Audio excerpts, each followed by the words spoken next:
How I'm going to day trade the silver market after January 26. China's new strategic control resource, aka silver. But there's something very interesting going on with silver in particular that gets quite interesting. Beijing is elevating silver from its regular commodity to a strategic control research, much like rare earth minerals, special tech, or skilled labor. In context, when a country has any of those things I just listed, they have authority to pull its own strings, assuming the rest of the world will play their game.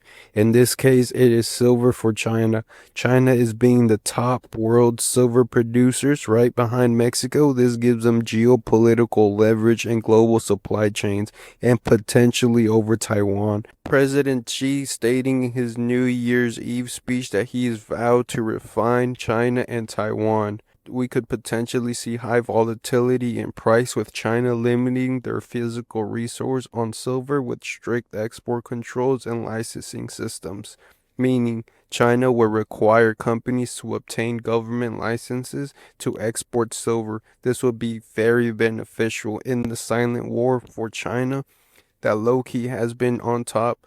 This silent war has been the natural resource war. With the US scrambling around with Venezuela and their oil, China wants to stay ahead of the game too. With the natural resource that most arguably can be very crucial in these modern times with EVs, tech companies, and the AI race. Although the US gets most of their silver from Mexico, it still has to get processed and refined at the China's leading refinery for silver.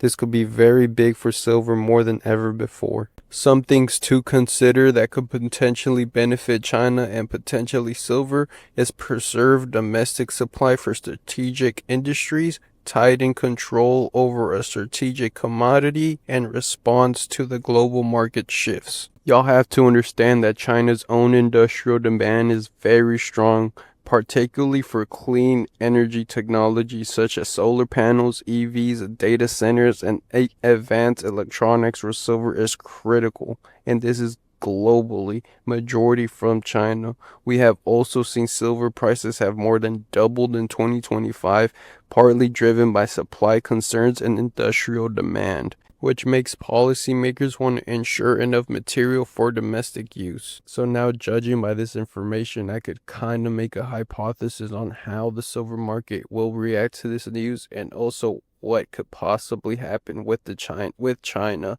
leading up to the next couple of weeks to months, assuming that the US doesn't make a plea deal, or any other geopolitical conflict that comes with this news. Of course, there's many other things going around the world. The US has its own thing going on, but I do believe it's strongly connected to what's happening with China. And I say that because of China's game plan for the future. Again, these are speculations, and of course we could all connect the dots here that they want to ensure supply inside China and gain control of key input.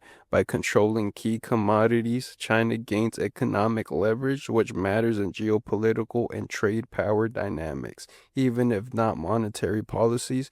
With already shortage of the metal, which is wild because a few years ago we were mining a roughly around 7-to-1 of silver to gold ratio, meaning for 7 ounces of silver to every 1 ounce of gold coming out of the ground, since typically both metals are found together, followed by other earth minerals such as zinc and copper, just to name a few. We could also see and notice how Western countries such as the US and Mexico, just to name a few, are implying more tariffs to China, which potentially be in favor of some rate cuts in 2026, early 2026, as us investors are anticipating some. So with that being said, some things to consider with silver. Historically, it played roles in monetary systems, but modern global finance is overwhelmingly fiat-based. Central banks, including China, hold mostly gold, FX reserves, and other assets, not physically silver for backing up currency. So although we do see a drive up in price, it doesn't necessarily mean it's going to use or be used to de-dollarize the US currency. At this point in time, maybe sometime in the future, since China did once use silver for their main currency. Also, some investors see the recent price spike as partly speculative, echoing historical mean revision, and suggest waiting for volatility to calm down before committing to anything.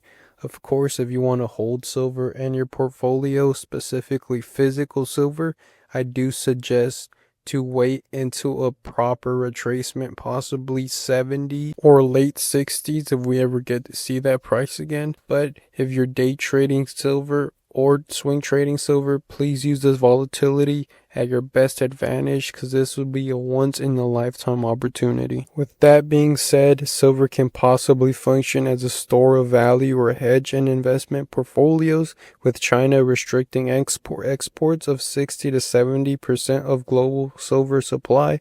The market is tightening, which could strengthen silver's price and its appeal for a safe haven. And of course, invest your own money wisely and take everything I'm saying with a grain of salt. Whether you want to add silver to your portfolio or not, it's always a good asset to just have.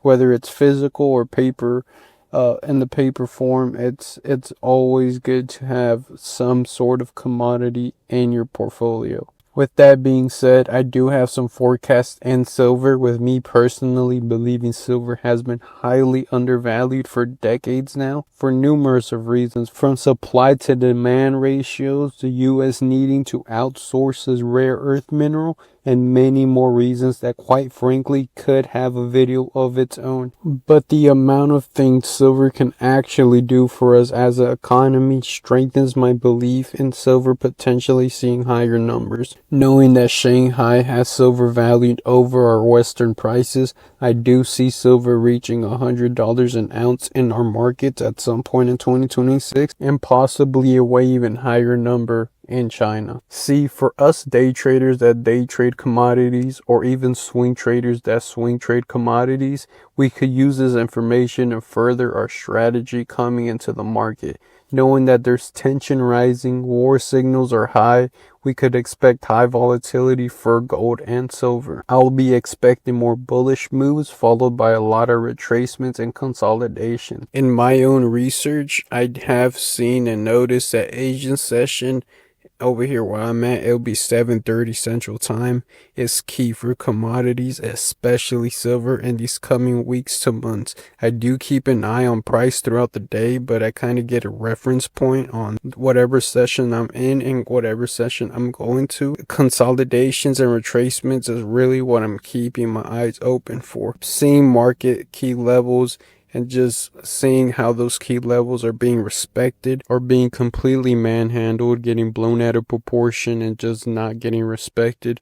I take everything into consideration just so I could give me a good point to know where I'm at in price action and what to look forward to in my next time looking at the markets, whether it be that afternoon, that's an Asian session, or the next day in New York session. With that being said, guys, I'm gonna have to wrap up the video. I'm trying to keep these videos below 10 minutes, more attainable and more watchable for you guys, I guess. But take everything I'm saying with a grain of salt and really try to implement it in the markets whenever you guys are trading. These are crucial times for these commodity markets. I cannot stress that enough. If you guys enjoy videos like this and just more informational, straight to the point videos, drop a comment and a like. It'd be greatly appreciated, guys. Or if you guys want to see a full breakdown on my trading strategy, also let me know on that, guys. And without boring y'all even more, I'll see y'all next.